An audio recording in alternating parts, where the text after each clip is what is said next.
John Kincade Show on 97.5 The Fanatic, Philadelphia.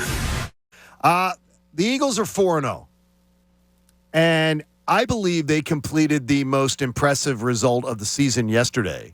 Though when you look at 29-21 and you look at the sloppiness of it at times, you may completely disagree, and I get that. Let me tell you why I believe it. They faced adversity, down 14-0, and they overcame it. They faced off against the best rush defense in the NFL through 3 weeks, and they absolutely skewered it, even when they knew it was coming. I asked yesterday morning on the Birds pregame show here on The Fanatic, I asked for the Eagles to find their 2021 playbook and to just bring it out because of the conditions. They did, even when they were down 14-0. They faced the worst elements I believe they will play in all season. To me, there are other wins that are cosmetically prettier. When you win 24-7 or you win 24-8, it looks cleaner. But I'm going to tell you flat out right now, 29-21 to me is more impressive. At 4-0, the only unbeaten team in the NFL, I couldn't be more impressed this morning with everything about the Eagles.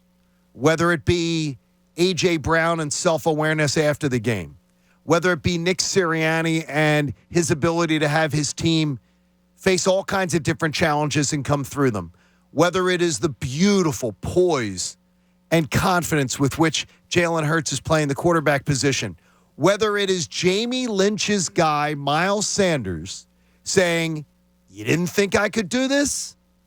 I can do it.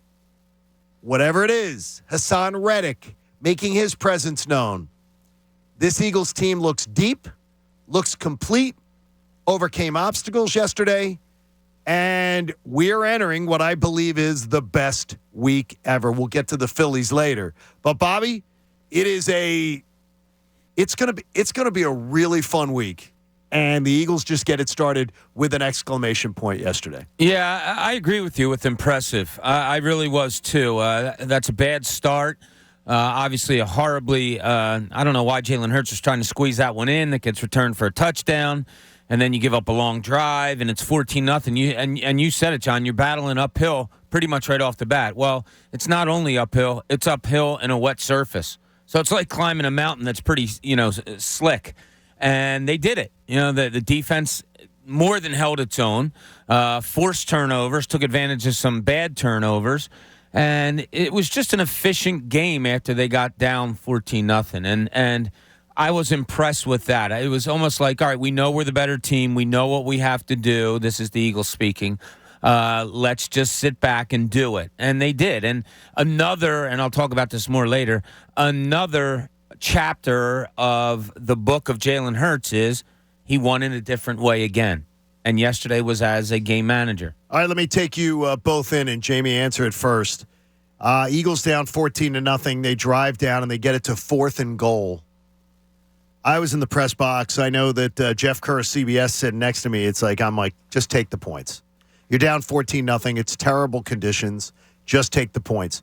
And Nick Sirianni never hesitated. They weren't kicking. No. And to me, I was asking for them to kick. Were you? I'm always in favor of going for it. So that's just how you are? Pretty much. Were you pre-Doug that way? No, I think he changed me a lot. I love being aggressive when it comes to that stuff. It's going to bite you from time to time.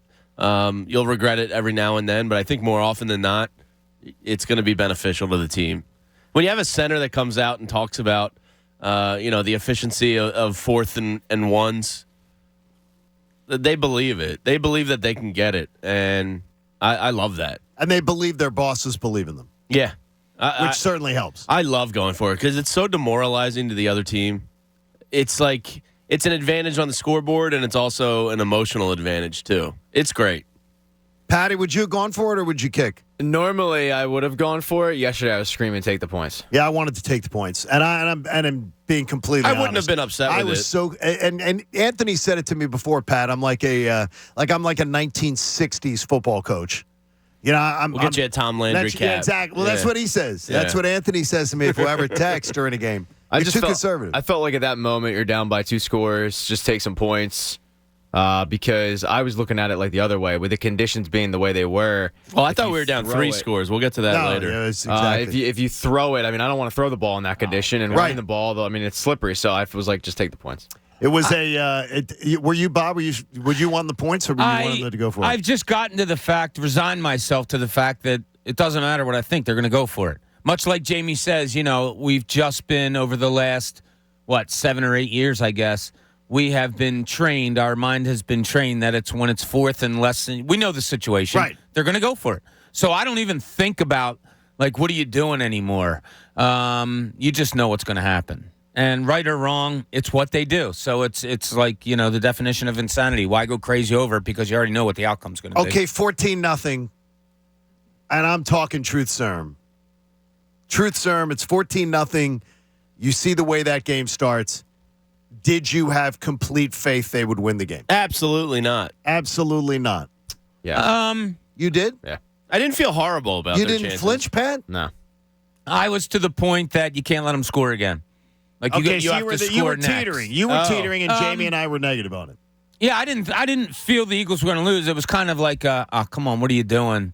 But yeah, I just had this is what I do in my head because I'm weird. I do it in hockey games. Whoever scored next was going to win was what I said to myself. You would the momentum, because 21-0 or 17-0, you would have been like, it's done. Or if the Eagles made it 14-7 or whatever, I felt they were going to come back and win. Pat, I'm surprised. Total confidence on your part. You're changing, young man. I know. Right You're before changing. your eyes. You are becoming more positive, Pat. New year, new me. Really, but I don't recognize the guy in the it's mirror, October. but I like him. It's October. Did you change it a fiscal year of September I'm not discussing 30th? the calendars that I have in my house compared to the ones you have, but I just felt like eventually talent would win out, and I did like the fact, looking back on it, that a young team didn't get downtrodden when they faced adversity, because the Eagles are a pretty young team. But no, I just felt like eventually, turnovers would happen and talent went out. With that said, Bob's right. If it was a 3-score game, I would have been. It would have been a dark place in my house. Yeah, that would have depressed a lot of people if it was a 3-score game. I was so impressed, yes, that we'll have more on that later. I was so impressed with the fact that down 14-0, they were running the football. That they were lining up and running the football. What'd they end up with? Do you have the box score? 40-some, 50 carries? I think it was 50 for 210. I mean, to me, I begged for it yesterday. I said, go get Steichen, go get the 2021 playbook. I know that everybody complained about it in the offseason, and everybody said it's not sustainable. But on that day, at that time, it was. And the big thing is that Nick Sirianni, he doesn't blink. His approach, his team, they don't blink. Yeah, he's pretty cool on the sidelines. Like he's got a good, aura or vibe or whatever you want to call it about him, a presence on the sideline. He just seems like, I've been through this 100 times. This is no big deal. 14-0. All right, let's go. Number one, though, is the guy who has the poise. Has that. I mean, he is just. He's cool as hell. I swear to you. He's a tank, too. That touchdown, he took a pop. Yeah, do you worry about that? Yeah, he takes a lot of hits. Yeah, he does. Yeah, I do. Even when he slides late and gets what hit. running quarterback has never not gotten hit? Yeah, no, you're it's absolutely inevitable. right. Yeah, it's just. But he is built like a bowling ball. He's a beast. He really is.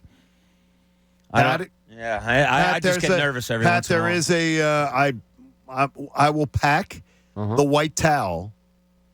There's a good chance I pick Arizona. it up next weekend. And maybe next Monday. Jamie has said he's considering picking it up. Are you considering picking it up? So after yesterday's game, I'm not moving away from it, but I'm not moving closer to it, because, Bob laid it out perfectly. He was a game manager yesterday, but that's what he had to be.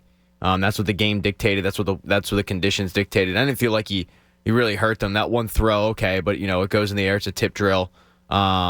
That was for him, though. It was a bad decision. He forced it. Yeah, he very few times ever does that. Even then, I can't really get mad. And this is coming from a Hurts detractor. I can't really get mad at him for it, because it happens so infrequently that I went all right, turnovers are going to happen. He protects the ball really well.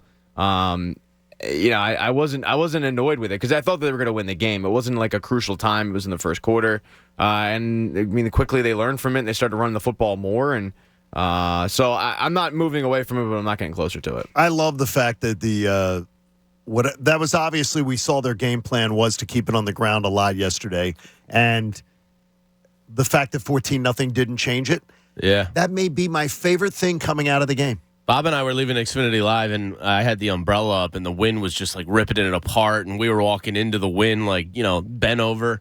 And I was like, man, imagine trying to throw a football in this. Like, the weather was nasty there in the first half with the wind.